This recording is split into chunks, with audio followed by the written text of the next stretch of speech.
Boa noite. Boa noite a todos. Meu nome é Silvio, estamos aqui em mais uma live, segunda live nossa do canal Descomplicando a Recuperação. Quero agradecer a todos aí que tiram a página, que estão aí apoiando, né, esse canal, estão curtindo os comentários, estão fazendo os comentários, curtindo as publicações, e quero agradecer a todos mesmo. Né? Vamos já compartilhando aí a publicação, né? Vamos compartilhando aí o link do... Boa noite, Rogério. Tudo bem? Vamos chegando aí, estamos aguardando mais um tempo para chamar daqui a pouco o Luiz. Bom, queria dar alguns avisos, falar algumas coisas antes de chamar o Luiz. Esse trabalho que nós estamos fazendo, né, com a página Descomplicando a Recuperação, nossa ideia é que isso se transforme num canal no YouTube. Para isso, a gente precisa ter um número mínimo, né, de inscritos no canal, e nós escolhemos fazer isso primeiro pelo Facebook. Né? A página tem crescido muito, já quadruplicou de número de pessoas que curtem a página, isso é muito bacana, a gente vai trazendo cada vez mais conteúdo. Essa semana, quem acompanhou a página já viu, né, que o Luiz já fez mais um vídeo da série Só por Hoje, a ideia é que sejam feitos vários vídeos, né, esses vídeos mais curtos, onde ele vai abordar temas específicos da recuperação, tanto para os dependentes como para os familiares, e ele vai estar fazendo vídeos, e nós vamos trazer conteúdos também muito interessantes. Tem várias propostas aí, nós queremos trazer médicos para também estar debatendo a questão da recuperação, estamos até conversando sobre fazer uma reunião online de recuperação com os companheiros. Então, são várias ideias aí, né, que nós estamos aí trabalhando e para estar alimentando esse canal e transformando isso realmente como um ponto de encontro de pessoas, de dependentes, de pessoas que estão em recuperação, que estão buscando a recuperação, e também de fonte de muita informação, né, de fonte de bastante conhecimento, que essa é a nossa principal arma, né, nessa luta. Bom, a gente já tem aqui algumas pessoas que estão chegando, vamos também compartilhando o link, convidando as pessoas a estarem participando, né, para a gente estar iniciando. E se você ainda não curtiu a página, se você ainda não compartilhou, eu peço realmente que você faça isso, né? Porque esses vídeos realmente podem ajudar pessoas, podem chegar num momento em que aquele que está procurando uma recuperação, que está precisando de uma palavra de apoio, de uma palavra de esperança, ele encontra nessa publicação, nessa página, um estímulo, um incentivo para estar buscando uma ajuda. Muitas vezes a gente sabe que a situação fica bastante difícil, né? Chega a uma situação de desespero até muitas vezes, e é muito importante, né, a gente estar compartilhando essa informação e ajudando aquele que ainda está sofrendo, né, sem conseguir encontrar um caminho de recuperação. Bom, o tema de hoje é o segundo passo do programa dos 12 Passos, né? O tema de hoje nós vamos falar sobre insanidade, né? Então eu vou trazer agora aqui, vou colocar ele na tela, certeza que ele preparou algo muito especial aí para a gente. Luiz Faustini, psicólogo, diretor da clínica Passo a Passo, uma pessoa extraordinária que tem um conhecimento gigantesco sobre recuperação, uma abordagem fantástica no manejo, na explicação, na didática dos 12 passos, né? Tem aí muitos anos de experiência no tratamento de pacientes, de lidar com famílias, e vai trazer hoje para a gente aí esse assunto. Então, vou chamar ele aqui. Boa noite, Luiz.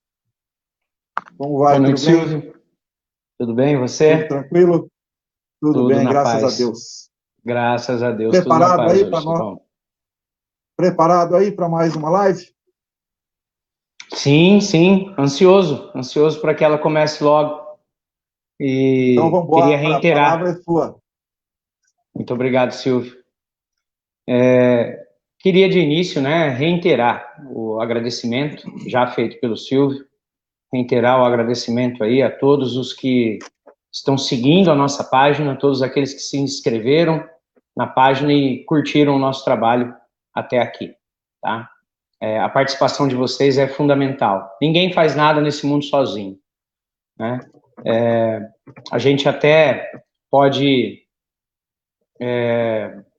distribuir essa informação, mas quem faz essa informação chegar até o destinatário final dela, com toda certeza é você. Você que compartilha, que curte, você que acompanha e comenta aqui os vídeos postados na página Descomplicando a Recuperação. Meu muito obrigado a cada um de vocês. E como o Silvio disse, né, o tema hoje é o segundo passo. A insanidade, né, que é abordada nesse passo, a insanidade da adicção, a insanidade do uso, que fica muito evidente na explicação que os 12 passos fornecem aqui no segundo passo em específico, né? Recapitulando um pouco, né, como foi dito na minha primeira live, na nossa primeira gravação, existe uma barreira cultural muito forte. Existe uma barreira cultural que impede o dependente químico, o adicto, de fazer a sua admissão, né? Toda aquela pressão social, toda aquela pressão para ser um vencedor, para ser um campeão, tudo aquilo que o sujeito aprende desde o seu nascimento, tudo aquilo que, de alguma maneira, faz parte da vida dele, acaba impedindo que o adicto faça essa admissão. E quando ele não consegue mais negar o fato de que a vida dele se tornou incontrolável e que ele não tem mais domínio nenhum sobre o seu consumo de substância, ele se vê obrigado a fazer essa admissão, que é o nosso primeiro passo: admitir que é impotente perante a adicção e que perdeu o domínio da sua própria vida. A grande questão é que esse passo, ele cria como se fosse um verdadeiro buraco na vida do dependente químico quando ele faz isso tudo, né? Depois de muito tempo no uso e tentando de todas as maneiras reverter essa situação, ele finalmente faz essa admissão e a vida dele praticamente perde o sentido, ele perde o chão, né? A própria literatura, no segundo passo, diz que o primeiro passo cria um buraco na vida do dependente e que nada consegue preencher esse buraco. Nada, absolutamente nada. Compras, dinheiro, poder, sexo, qualquer coisa que for dada não vai ter a dimensão necessária para tapar esse buraco, né? E aí vem o nosso segundo passo, né?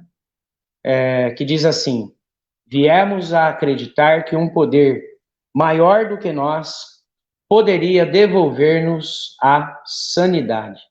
A sanidade. É algo muito comum que os adictos considerem o seu comportamento bizarro, e bizarro não só aos seus próprios olhos, mas também aos olhos de todos aqueles que o cercam, que ele atribua esse comportamento, que ele diga que esse comportamento é por conta do uso de substância, né? Mas o próprio uso ajuda a provar que essa teoria está equivocada. O sujeito verdadeiramente perdeu a sanidade. O sujeito está absolutamente insano, fazendo coisas inacreditáveis, né? E por que o uso ajuda a esclarecer esse fato? Por uma questão bem simples, um raciocínio bem lógico, né? Se o sujeito ele permanece, sei lá, 24 horas, 48 horas sem uso, sabendo, né, de todos os danos que o uso vem causando na sua vida. Quando ele decide novamente usar após essas 48 horas de abstinência, qual é o fato indiscutível naquele momento? O sujeito está limpo, o sujeito está sóbrio, ele está abstinente. E mesmo assim, abstinente, sóbrio, limpo, ele vai à procura da sua substância de preferência e com conhecimento prévio de que aquela substância está destruindo a sua própria vida. Então, acredito eu que isso é prova mais do que suficiente para contestar essa visão de muitos usuários de que a sua insanidade ela é temporária e é causada pelo uso de substância, tá? Pode até ter sido causada, mas ela se mantém no dia de hoje, mesmo sem as drogas. Mesmo sem o uso de drogas, o sujeito não raciocina como deveria, ele não age como deveria, que é o mais importante, né? É importante salientar, é importante lembrar sempre, né, que a droga altera o funcionamento cerebral. E, infelizmente, partes muito importantes do cérebro, áreas nobres, responsáveis pela tomada de decisão, áreas importantes para que o sujeito possa escolher o que é melhor para ele, essas áreas ficam muito prejudicadas pelo uso da substância, tá? Então, essa alteração com a frequência, com os anos de uso, essa alteração cerebral, eu não digo que ela permaneça de forma permanente, que ela seja para sempre, mas ela já não precisa mais que aquela substância induza ao mau funcionamento cerebral. O cérebro, Silvio, ele tem uma capacidade de reencontrar o equilíbrio, ele é programado para isso, para se equilibrar o tempo todo. Esse processo chama-se homeostase. O corpo, ele busca o equilíbrio o tempo todo quando alguma coisa está desorganizada no seu funcionamento, em qualquer área do corpo, tá? E o que acontece? Como a droga, como o consumo da substância altera o funcionamento cerebral, o cérebro fica tentando se reequilibrar, tá? E nessa tentativa de reequilíbrio, que acontece quase que diariamente, dependendo da frequência com que a pessoa usa, acaba se tornando um mecanismo automático. Então, mesmo que a pessoa não faça o uso da substância, o cérebro está acostumado a todo dia, naquele mesmo horário, ter que inicializar um processo de equilíbrio. Então, ele se antecipa ao uso. Isso é muito comum naquilo que popularmente, né, as pessoas conhecem como síndrome de abstinência. A síndrome de abstinência nada mais é do que o cérebro fazendo aquilo que os anos de uso programaram o cérebro para fazer. Então, por isso que o alcoólatra acaba tendo tremores, em casos extremos, chegando até a convulsão, e os adictos sentem aquela fissura, né? Aquela fissura toda, e caem ali numa irritabilidade, caem ali numa agressividade, às vezes, também, né? Tudo isso é o cérebro fazendo aquilo que o consumo regular de drogas programou o cérebro para fazer. Então, é evidente que o cérebro dessa pessoa, ele está alterado. Mesmo que ele não consuma nada no dia de hoje, o cérebro, num determinado horário, vai se programar para fazer a homeostase que ele está acostumado a fazer diariamente. Então, perceba, essa insanidade, né, ela é lógica. Ela não é algo que a gente acha que acontece ou que a gente acha que possa acontecer. Ela é visível na vida dos dependentes químicos, por eles próprios, porque muita gente acha que o dependente químico não está vendo aquilo que está acontecendo, mas isso é um equívoco, ele sabe que alguma coisa está errada, que alguma coisa está equivocada, mas também é muito mais evidente na vida dos familiares que acompanham esse dependente químico. E isso deixa o familiar de cabelo em pé, né? Perguntando a si mesmo, né, o tempo todo, será que ele não vê? Será que ele não percebe que a vida dele está sendo destruída? Será que ele não percebe tudo isso? Olha, eu digo para você, ele percebe sim, só que nem ele entende o porquê, né? Ele não entende o porquê aquilo acontece, e como ele ainda é muito resistente, como eu disse, pela pressão cultural, ele vai tentar resolver isso sozinho, com as próprias forças, né? E isso só faz aumentar a insanidade. Tem um trecho na literatura, no programa de 12 Passos, no passo 2 em específico, que diz assim: pergunte a você mesmo, acredito que seria insano pedir a alguém, por favor, me dê um ataque do coração ou um acidente fatal? Se você concordar que isso é insano, então você não deverá ter nenhum tipo de problema com o segundo passo. Porque o segundo passo nada mais é do que essa explicação para o dependente químico. O mais importante, quem precisa realmente entender isso, é o próprio dependente, que ele está doente, que ele perdeu a insanidade dele, que ele perdeu a sanidade dele, que ele está insano naquele momento, e que dificilmente ele vai conseguir reencontrar essa sanidade sozinho, tá? Um ponto que eu gostaria de falar aqui a respeito é a questão de que no cabeçalho do passo está a frase, né? Novamente a frase poder superior. Sempre vale a pena lembrar. O programa de 12 Passos não é um programa religioso, tá? Não é um programa religioso, embora os passos conduzam a um despertar de natureza espiritual, tá? Para não ficar repetitivo, se você tiver alguma dúvida a respeito disso, acessa, por favor, o primeiro vídeo da série do Só por Hoje, aquele vídeo gravado, não a nossa live de segunda-feira, mas o vídeo que foi gravado durante a semana, eu falo alguma coisa ali a respeito disso, tá?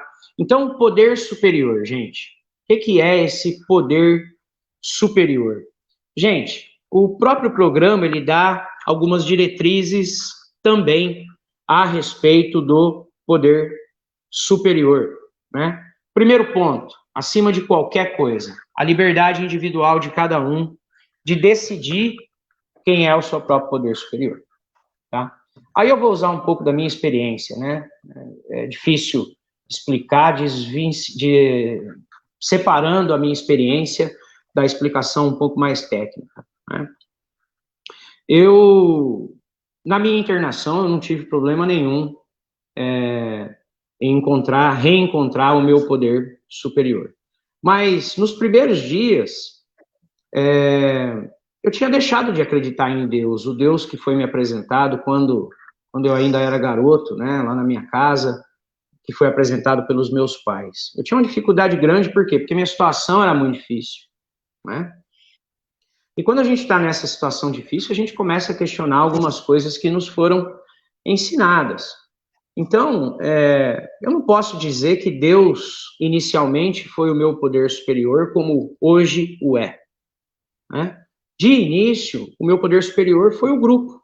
De início, o meu poder superior foram os funcionários da clínica que me atenderam. De início, o meu poder superior foi o terapeuta que me deu muito apoio lá, inclusive se ele estiver assistindo aí, faz muito tempo que eu não o vejo, é o Carmelo, o gringo, né? Então, um beijo para você, Carmelo, onde quer que você estiver. Muito obrigado por tudo aquilo que você me ajudou, né? E, de início, o meu poder superior era esse. Por quê? O grupo era maior do que eu, o grupo era amoroso e cuidadoso comigo, o grupo já estava limpo há mais tempo do que eu e tinha o sincero desejo de me ajudar. Então, não há necessidade nenhuma de ser religioso para compreender e aceitar os 12 passos. O segundo passo, ele é basicamente uma segunda admissão de que eu estou temporariamente insano e que eu preciso que alguém me conduza, que alguém me ajude a retornar à sanidade, porque sozinho, dificilmente, eu vou conseguir realizar isso, tá? Então, gente, não vou me estender muito no assunto.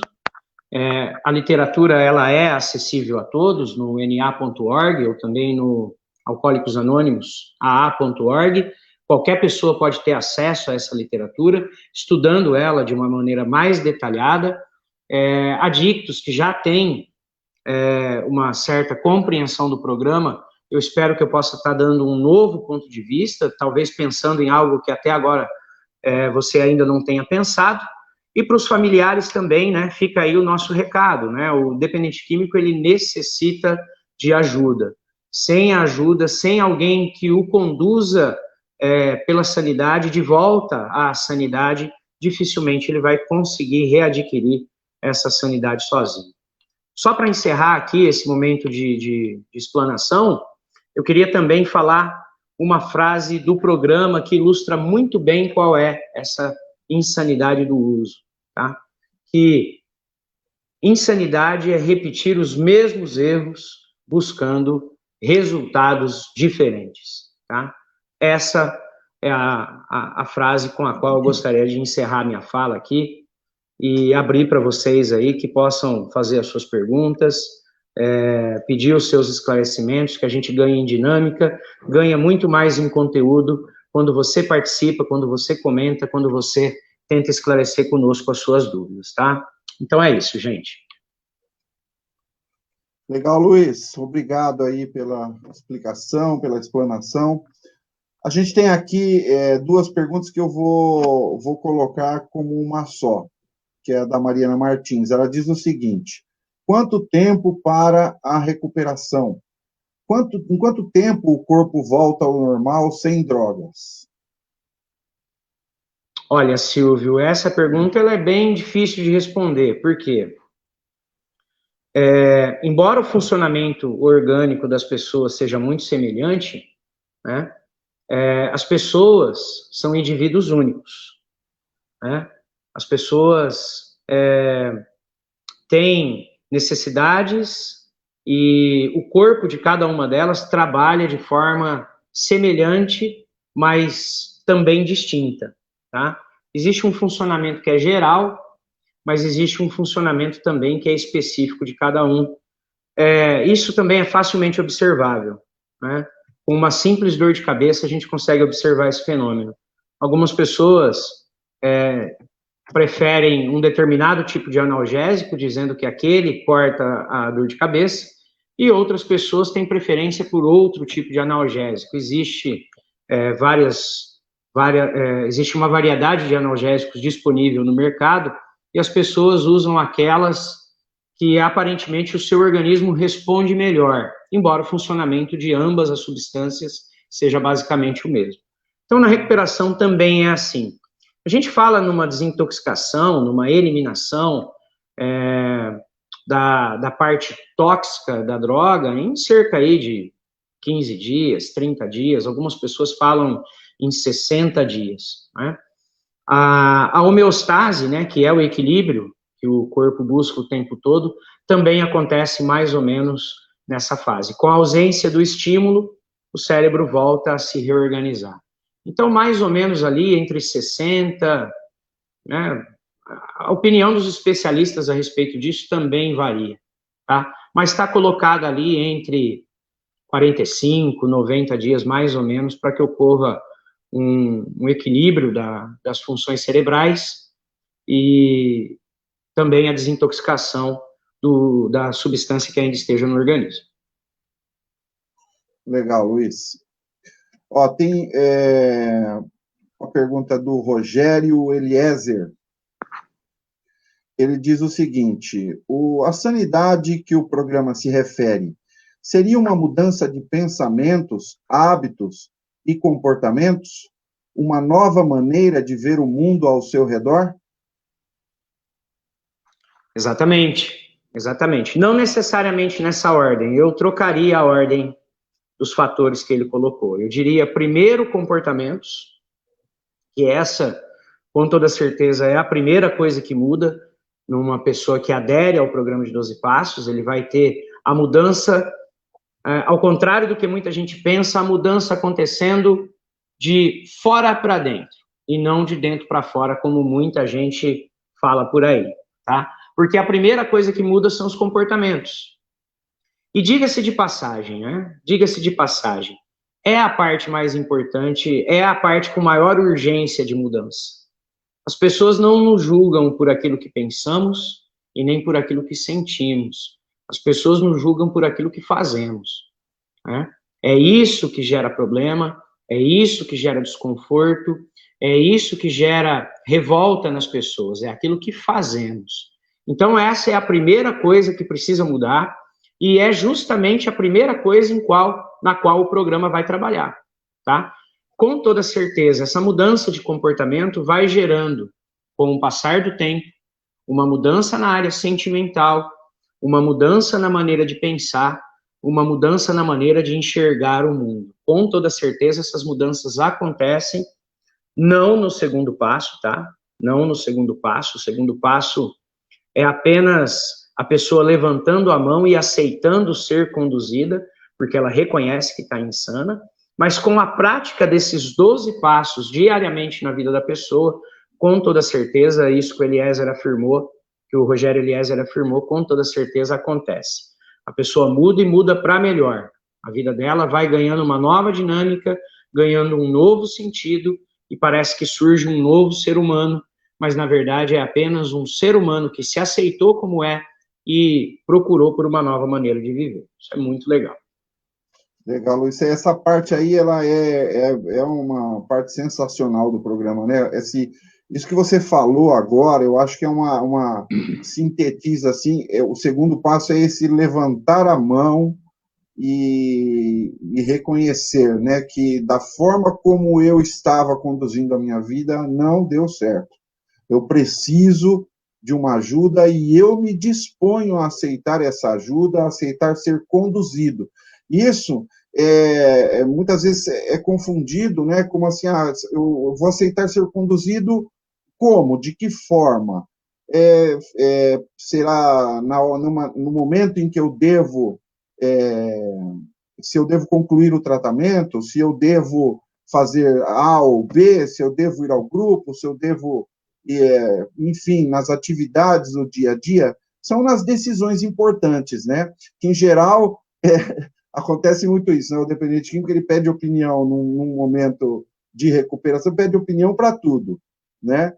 Se vai cortar o cabelo, se deve ir ou não, se vai no centro, se deve ir ou não, mas naquela decisão importante, que é, por exemplo, não sei, se ele deve sair à noite com amigos que ele sabe que vão beber, que vão colocá-lo numa situação de risco, aí essa decisão, essa decisão normalmente ele toma sozinho.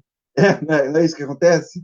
Infelizmente isso é verdadeiro, Silvio, porque as pessoas confundem, o dependente químico, ele acaba confundindo o ser conduzido com o ser controlado.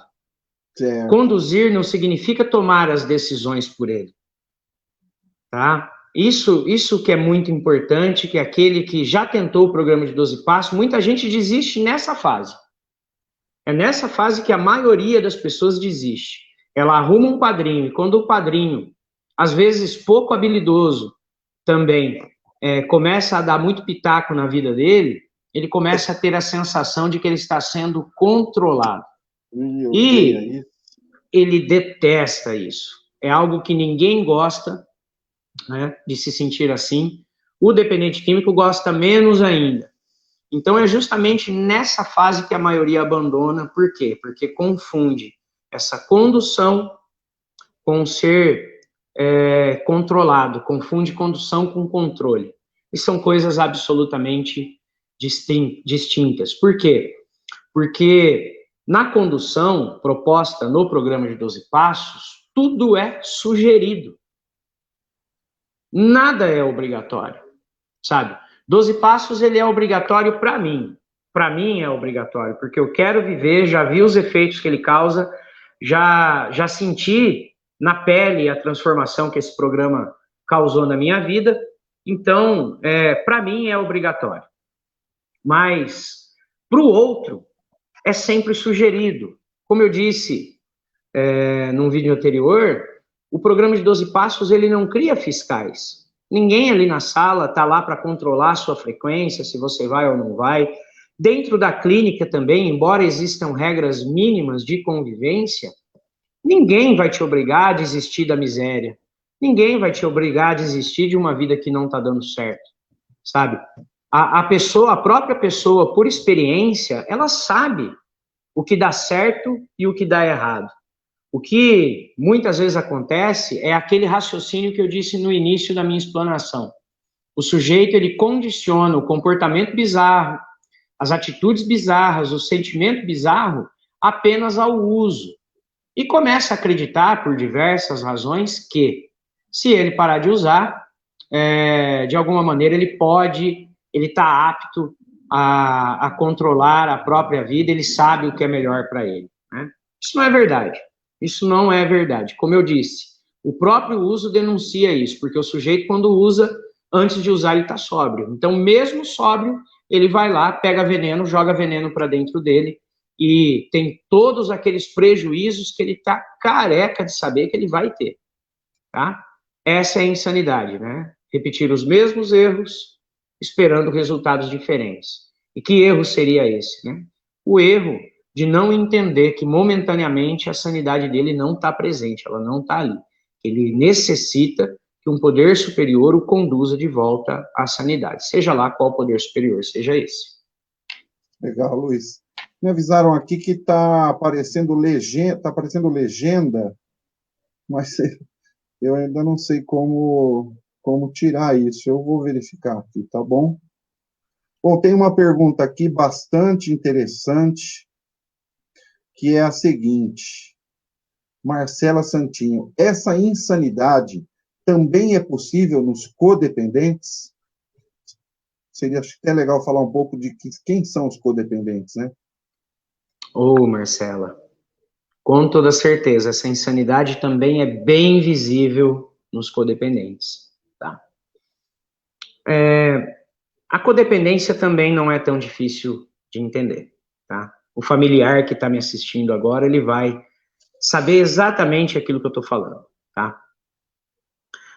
O uso de drogas ajuda a deformar o caráter da pessoa que está usando drogas. E, de uma certa maneira, ele também ajuda a deformar o caráter de quem convive perto, tá? O dependente químico, querendo usar, conta muitas mentiras. O familiar do dependente químico, tentando esconder o uso do seu ente querido, do restante dos parentes, também conta muitas mentiras. O usuário de drogas, ele usa drogas e não dorme. Ele não dorme, dependendo da substância que ele usa, né, as estimulantes, ele acaba não dormindo. E se ele não dorme, o familiar, sem usar, também não dorme, esperando chegar da rua, ou não consegue dormir porque às vezes o sujeito está usando dentro de casa, e quem convive com um usuário de drogas sabe do que eu estou falando, quem já usou droga sabe do que eu estou falando. Abre janela, fecha janela, abre porta, fecha porta, encana, desencana o tempo todo. Então, assim, é algo terrível essa convivência com o dependente químico dentro de casa. E é lógico que o familiar, que aquele que é obrigado a conviver com isso, porque ama a pessoa, não quer que aquela pessoa sofra os danos, sofra as consequências, é óbvio que essa pessoa também acaba adoecendo junto e desenvolvendo de uma certa maneira até os mesmos defeitos de caráter que o dependente usa. Essas pessoas são tratadas em nossa literatura como codependentes. São pessoas que não têm a dependência do uso, mas que muitas vezes têm a sua vida controlada por quem usa, tá? O sujeito, ele vai gradativamente deixando de viver a própria vida, deixando de fazer as suas escolhas, deixando de tomar as próprias decisões e vivendo em virtude do sujeito, né? Um exemplo disso é a pessoa que está lá no trabalho, mas fica pensando, né? Aquela mãe que está no trabalho e pensando, puxa vida, será que a hora que eu chegar em casa, a minha TV ainda vai estar lá? E ela passa por isso um dia, passa por isso 2 dias, até que chega um dia que ela não vai trabalhar, porque ela não tem mais condições psicológicas para o trabalho. Ela só pensa no sujeito, ela não tem como se focar onde ela está, no aqui e agora. O pensamento dela, do mesmo jeito que um adicto tem um pensamento obsessivo com as drogas, o familiar acaba desenvolvendo um pensamento obsessivo em cima do usuário. Esses são os codependentes, e respondendo a Marcela, sim, essa insanidade também é visível nos familiares, nos codependentes. Infelizmente, isso é uma verdade. Eu acho que muita gente já ouviu falar do programa do amor exigente. Eles têm uma frase que é o seguinte, que o propósito deles é justamente esse, né? Cuidar daqueles que são os codependentes.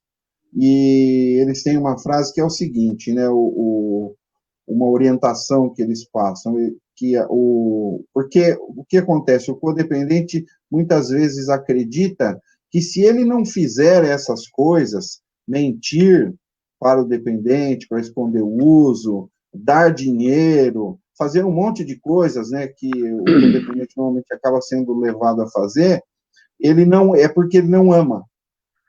Ele não estaria amando o ente querido se ele não fizesse isso. Ele confunde isso com apoio, né, com amor. E aí eles têm uma frase que é a seguinte: eu amo você, mas não aceito o que você está fazendo. Que é uma forma de colocar a questão, né, fazendo essa separação, né? Por isso que a palavra deles é amor exigente, né? Acho que você conhece, né, esse programa, com certeza, né? Conheço um pouquinho do trabalho deles, não conheço de maneira mais aprofundada, mas também é um trabalho que eu admiro muito, né, que tem conduzido aí muitas famílias à sua própria sobriedade, que não é uma sobriedade propriamente dita a respeito das substâncias, mas uma sobriedade emocional. Porque o Emocional. que acontece muitas vezes é que o familiar fica intoxicado com as suas próprias emoções, como você disse, utilizando a, a emoção principal, né, a principal de todas as emoções, que é o amor, ele acaba se intoxicando com esse amor e também tomando atitudes equivocadas e, de alguma maneira, também precisa de orientação, também precisa ser conduzido, tomado pela mão e tendo a presença de alguém que caminhe com ele por esse caminho tão difícil que é o caminho da reabilitação do familiar. Você também faz esse acompanhamento, né, Luiz? Tanto com. É inevitável, né? Você faz com o dependente Sim. E também com o familiar, né? Sim, sim. Tá. E assim, independente do dependente químico estar disposto a se tratar ou não, o trabalho com a família ele é um trabalho individual. Ah, legal você falar isso. Não é necessariamente que o sujeito precisa estar internado aqui comigo para que eu faça esse trabalho com os familiares. Não, mesmo que ele não queira, o familiar ele vai ser sempre muito bem recebido, sempre muito bem orientado, e se ele quiser desenvolver um tipo de acompanhamento a longo prazo, também estou disposto a oferecer esse trabalho, e, aliás, é um trabalho que, na sua grande maioria, é o que acontece, viu, Silvio? Porque a nossa instituição é uma instituição voluntária. Eu presto serviço numa clínica involuntária, mas a nossa instituição aqui ela é voluntária. Então, a maior parte dos atendimentos são prestados verdadeiramente aos familiares. Os familiares compõem a maior parte do meu público, por quê? Porque é difícil convencer um adicto que ele precisa se internar, um dependente químico, que ele está precisando de ajuda, tá? Então, normalmente, a gente ajuda primeiramente a família para ajudar a família a ajudar o dependente. A família que vai ser essa ponte, né? Que vai tá ali do dia a dia, né? Exato, o adicto, o dependente químico, ele não tem razão nenhuma para confiar em mim, para acreditar em mim. Ele não me conhece, ele está me vendo há pouco tempo. Então, esse vínculo de confiança, quando ele não pode ser estabelecido logo de imediato entre o terapeuta e o seu cliente, a família pode servir de ponte para esse vínculo. A gente aproveita a confiança que o dependente tem no familiar para tentar ajudá-lo da melhor maneira possível. E essa ajuda geral tem que ser rápida, né? Eu acho que um trabalho muito bacana que você faz é isso, essa rapidez no atendimento à pessoa que está, porque a gente sabe como é que é, né? Da mesma forma que num momento vem aquele desespero, aquela situação, aquela angústia terrível, né? Puxa, o que eu fiz? Olha onde que eu fui parar? E vem aquele desejo momentâneo de pedir ajuda e de aceitar um tratamento, dali um dia essa vontade já passou, né? Exatamente. Então, se não tiver essa intervenção rápida, né, você perde aquele momento, né? Então, acho que é um trabalho bem legal que o Luiz faz, é isso daí, ele tá sempre tem essa disponibilidade, né? Porque muitos serviços que são serviços bons, tem mas existe toda uma burocracia, né, que você tem que passar por ela para conseguir ofertar um tipo de tratamento. Isso, inclusive, é um dos princípios de uma organização internacional que trabalha com a questão das drogas e do álcool, é o NIDA, né, os 12 princípios do NIDA, no tratamento do dependente químico. Sim. Um desses princípios é o seguinte, que quando o dependente químico pede ajuda, essa ajuda tem que estar disponível o mais rápido possível. Não pode demorar. Exatamente. Não porque ele é uma pessoa extraordinária, não é isso. É porque esse momento ele é difícil de acontecer, né? E quando acontece, ele costuma não durar muito tempo, né? Em pouco tempo já vai vir outros sentimentos, essa insanidade toda que fica uma instabilidade química e emocional terrível, né? Que a pessoa que está no uso do álcool ou da droga passa. Então, esse momento precisa ser muito bem aproveitado, né? Sim. Existe uma frase aí muito comum no meio evangélico, principalmente, que diz que quem não vem pelo amor, vem pela dor. No caso da recuperação, ninguém vem pelo amor, só vem justamente pela dor. É a dor de viver. Eu costumo dizer que a recuperação ela é possível a partir do momento que o sujeito se cansa da vida que ele está levando. Enquanto esse cansaço não existir, enquanto o sujeito não desistir de viver a vida usando drogas, porque é isso que acontece, a rendição do primeiro passo e também do segundo significa justamente isso, jogar a toalha, parar de tentar resolver sozinho. Enquanto isso não acontece, o sujeito dificilmente entra em recuperação, tá? E para que o sujeito entre verdadeiramente em recuperação, muitas vezes é necessário uma dose generosa de dor, tá? Eu disse que eu trabalho com internação voluntária e involuntária. No caso da voluntária em si, Silvio, se a gente parar para analisar, não é tão voluntário assim. Por quê? Porque alguma crise está trazendo o sujeito para tratamento. É o casamento que está acabando, os pais que chegaram no limite e estão dispostos a colocar o sujeito na rua, muitas vezes problema com justiça, muitas vezes, inclusive, problemas com a criminalidade, né? Então, esses fatores geradores de uma dor intensa e duradoura faz com que o dependente químico peça ajuda ou aceite ajuda, né? Então, não é 100% voluntário, né? Tem uma dor ali por trás, ocasionando esse pedido, né? E quando isso acontece, a ajuda precisa ser imediata justamente por essa questão, porque, de alguma maneira, pode ser que amanhã essa dor não esteja mais presente.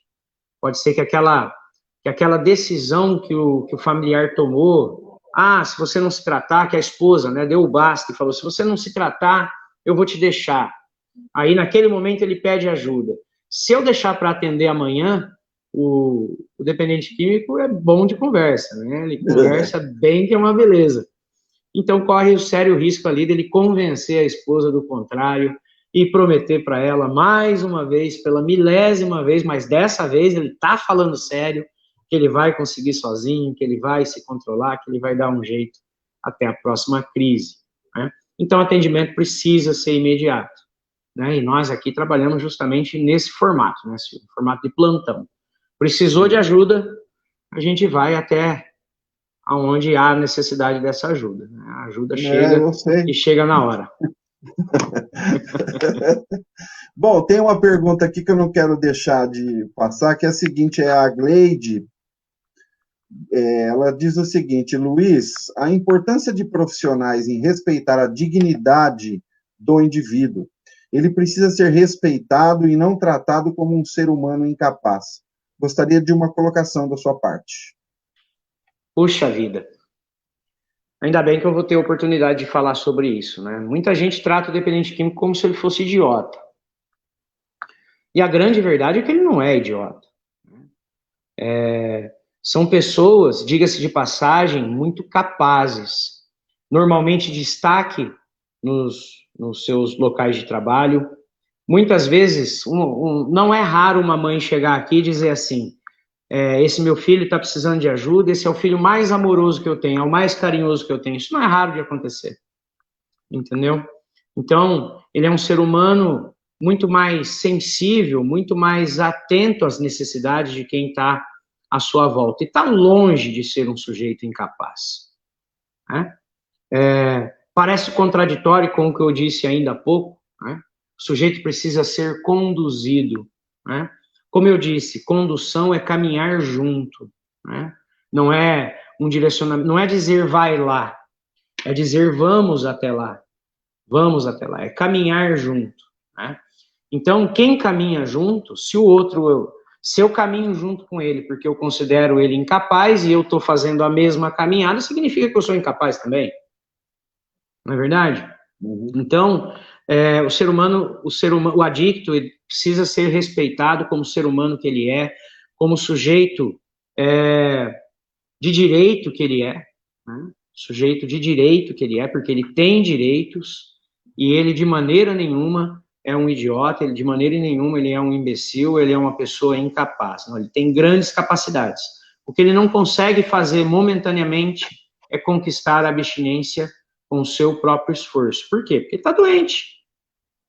Simplesmente por isso, porque ele está doente, ele está numa condição onde momentaneamente ele perdeu a capacidade de se manter abstinente sozinho, de alcançar e manter essa abstinência sozinho, né? Então, muito bem colocado aí pela minha colega de trabalho, ela também é psicóloga, Gleide, um beijo para você, viu, Gleide? Sei que você está aí acompanhando ao vivo, e faz parte da nossa doutrinação como psicólogos, né? Respeito ao ser humano acima de qualquer outra coisa. Sim, muito importante isso. Tem muitas clínicas que é uma tristeza, né? O dependente químico, ele chega a uma situação que ele perde totalmente a capacidade, até mesmo de se opor a violações graves, assim, né? De direitos. E muitas vezes isso daí só causa mais revolta, causa mais desesperança, né? Sim. Tem uma pergunta do Rogério. Oi, pode falar, Luiz. Por isso, Silvio, que a escolha do local de tratamento ela é muito importante. Sim. Tá? Porque, assim, se numa primeira internação esse dependente químico tiver os seus direitos violados, pode ser que a gente não consiga dar uma segunda oportunidade para ele. Porque se ele desacreditar, se ele começar a duvidar que o programa de recuperação, que as clínicas, que ele já recorreu a algumas, se ele trouxer de uma primeira internação uma má impressão, e eu já vi acontecer, infelizmente, Silvio, esse sujeito acaba morrendo muitas vezes, mas nunca mais pede ajuda, tá? Então é importante que o familiar, eu sei que a situação não está fácil para ninguém, né? Mas que o familiar, quando for escolher uma clínica para fazer o tratamento do dependente químico, que ele não avalie somente o preço, tá? Infelizmente, quando chega o momento do dependente se tratar, eu sei que o buraco financeiro, o rombo financeiro que ele já deixou dentro de casa, muitas vezes é enorme, e as pessoas começam a se questionar, mas como é que eu vou fazer para pagar isso, aquilo, outro, né? E a gente sabe, né, que as clínicas hoje, elas ocupam um lugar que prestando um serviço que deveria ser gratuito, né? Exatamente. Consumo de drogas é um problema de saúde pública, né? Dependência química é um problema de saúde pública, mas infelizmente, graças à omissão do Estado, as clínicas acabam entrando nesse vácuo aí deixado pelo Estado, né? E oferecendo o trabalho. Então, não avalie um trabalho somente pelo preço. Busque informações sobre o lugar, busque informações sobre os profissionais que ali trabalham, né? Para você não acabar comprando gato por lebre, né? Porque, como eu disse, se um primeiro tratamento, se o primeiro encontro do dependente químico com um tratamento for algo mais traumático do que a própria doença, Se ali dentro ele for humilhado, se ele for espancado, se ali dentro ele for maltratado, pode ser que nunca mais ele abra as portas para uma nova oportunidade de recuperação no caso de uma recaída. Sim, isso é muito sério, né? É muito sério. É algo que muitas vezes resulta numa tragédia, né? Eu já fui em vários velórios, né, de pessoas que minha nossa, né, tentaram várias vezes e a gente sabe, né, a tristeza de um final desse, né? Sim. Bom, tem uma pergunta aqui do Rogério. O sofrimento impulsiona o alcoólico na sua recuperação. É um fator que no final faz ele pedir ajuda? Você já falou sobre isso? Quer falar novamente? Sim, indiscutível. Indiscutível. Mais uma vez, utilizando a minha experiência própria, né? Eu costumo dizer aqui, nas minhas reuniões, aqui na clínica, ou em todos os lugares onde eu vou, que eu não tenho problema nenhum em assumir a minha dependência química, né? Eu sou um adicto e hoje estou em recuperação. Já falei que o que me fez entrar em recuperação não foi nenhuma palavra bonita, não foi nenhum terapeuta habilidoso, e nem uma clínica muito boa. Na verdade, o que me fez entrar em recuperação de verdade, embora eu tivesse essas três coisas que eu acabei de citar, mas o que verdadeiramente me fez entrar em recuperação foi o cansaço da vida que eu vinha levando. Aquela vida não dava mais. Chega uma hora que chega, né? Chega uma hora que não dá mais. Então, não tenho dúvida, Rogério, é o sofrimento que acaba impulsionando o alcoólico, né, o dependente químico, para a recuperação, e que muitas vezes ainda ajuda a manter essa, essa situação de sobriedade, né? A lembrança do quanto era ruim, muitas vezes faz a pessoa trabalhar com muito mais afinco a recuperação no dia de hoje. Sim. E também o inverso, né, Luiz? Da pessoa que muitas vezes.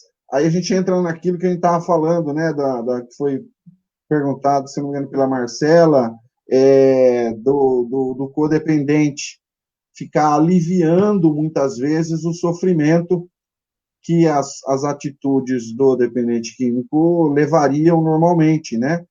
Fica aliviando esse sofrimento e aí aquela história, né? Enquanto tiver bom, enquanto tiver fácil, a chance dessa pessoa que precisaria de uma ajuda voltar, pedir essa ajuda, né? Dar esse grito, sentir essa dor, é mais difícil, né? Sim, com certeza. Eu costumo dizer que a pessoa até cava o fundo de poço, mas a família acaba colocando um colchão lá embaixo e ele não consegue cair, ou quando cai, tem a sua queda amortecida no fundo de poço. E quanto mais esse fundo de poço for retardado, menor a chance de que ele busque ajuda de maneira voluntária, né? Existe uma coisa que é muito comum entre os dependentes, e que isso é em decorrência da violência que diariamente a gente presencia nos nossos telejornais, que o dependente, de alguma maneira, ele sempre está devendo para algum traficante. Sempre. Ele sempre está devendo para algum traficante e chega com essa fala dentro de casa.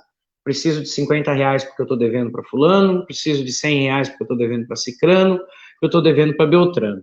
Pode ser que isso seja verdade? Pode até ser. Existe também a possibilidade dele ser espancado ou até mesmo morto se ele não pagar uma dívida? Também existe essa possibilidade. Mas eu preciso falar de algo que é muito sério. Toda vez que o familiar paga uma dívida que o dependente químico contraiu no tráfico, ele está dando crédito para que ele faça uma nova dívida, chegando até a correr ali no meio do pessoal que vende o entorpecente a seguinte frase, né? Pode vender para fulano porque a família dele paga. Só que o usuário não tem fim. Ele não calcula muito bem o quanto ele já gastou de dinheiro, ele quer continuar usando, ele tá embalado no uso e ele quer continuar usando. E famílias acabam indo à falência por conta disso, né? De tanto pagar dívida dele no tráfico. Um outro exemplo não também muito... adianta esse pedido de ajuda, né? Exatamente, exatamente. Então, o que fazer numa situação como essa? Sabe, é uma ótima oportunidade que o familiar tem de amarrar tá certo, essa dívida, você tem essa dívida, não vou deixar você ser morto pelo tráfico, não vou deixar você apanhar de traficante na rua, mas é o seguinte, a condição que eu te dou para pagar essa dívida é que você vá para tratamento. É uma ótima oportunidade que o familiar tem. Ele condiciona uma coisa à outra, tá? Eu pago a sua dívida, mas essa é a última dívida que eu pago, então você está indo para tratamento a partir de hoje, tá? Mas então vamos lá pagar. Não, não, me diz quem é e a gente dá um jeito de pagar. Primeiro você vai para tratamento e depois eu pago a sua dívida, tá? Essa é uma fala que pode ajudar muito o familiar a convencer o dependente químico naquele momento, tá? Uma outra coisa que hoje acontece mais raramente, mas ainda acontece. Por exemplo, se o seu filho troca o tênis dele por drogas, né? E no outro dia ele está sem tênis. E a mãe penalizada, que mãe que quer ver o filho sem tênis, né? Não existe uma mãe que queira ver o filho numa situação ruim. Todas elas querem ver o filho numa boa situação.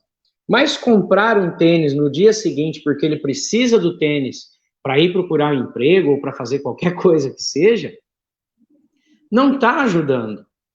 Porque a senhora acabou de financiar para ele a próxima rodada de uso de drogas, porque se ele já trocou um tênis, ele vai trocar o outro, tá? Então, são essas pequenas dicas aí que a gente tenta orientar os familiares para que não caiam no círculo vicioso e fiquem realmente presos nesse círculo, né, de obsessão e compulsão, tanto do familiar quanto do dependente em si. E você tem aquela família também, né, que o cara está internado, aí a família começa a trazer tênis novo, camisa nova, e ele só vai fazendo ali o kit recaída. O kit recaída, né? Aí a hora que sai... Ó, tem uma pergunta aqui do Márcio. Boa noite, Márcio. O que podemos entender sobre sanidade? Tentando sair da insanidade, observação em recuperação. Bom, eu entendi que ele está perguntando o que entender sobre sanidade, se sanidade seria tentar sair da insanidade, algo assim. É o fato de reconhecer a si mesmo como temporariamente insano, de reconhecer em si mesmo a necessidade da intervenção de um poder maior do que eu mesmo, já mostra que, de alguma maneira, a minha sanidade começa a voltar, tá? Com toda certeza, tentar sair da insanidade é o primeiro gesto de sanidade que o sujeito vai ter para mostrar, né? O que seria essa sanidade? Agir de modo em que as suas ações não causem prejuízo nem a quem você ama nem a si mesmo, né? Acho que essa é a definição mais simples que eu consigo dar de sanidade, né?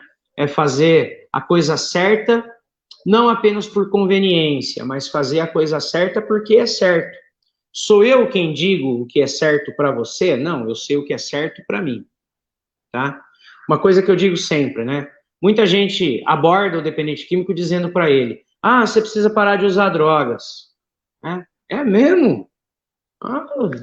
Olha, como que você chegou nessa conclusão? Você chegou nessa conclusão sozinho? Né?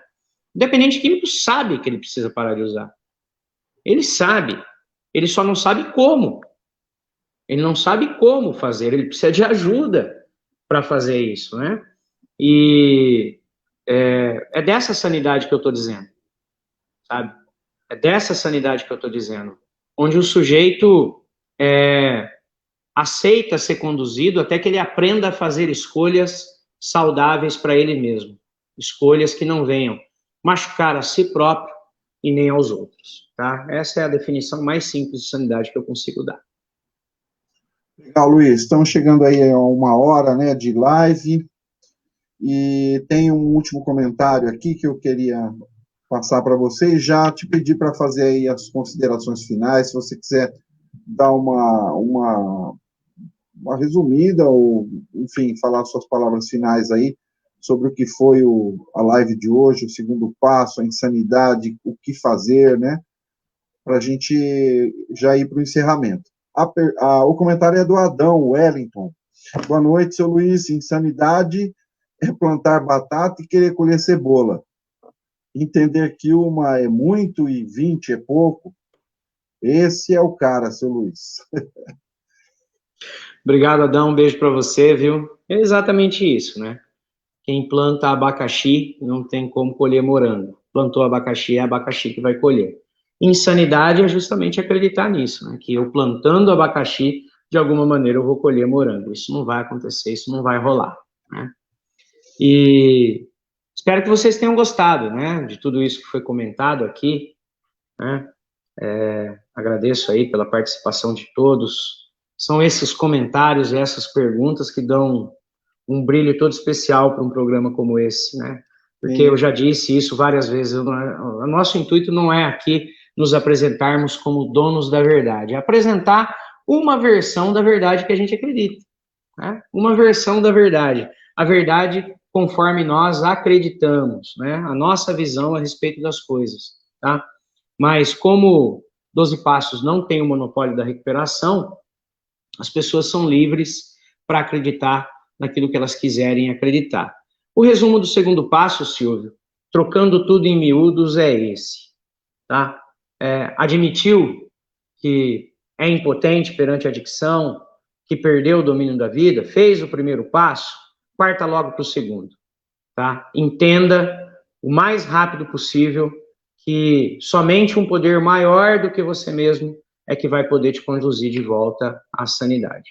Você pode tentar achar o caminho sozinho? Pode, pode, né?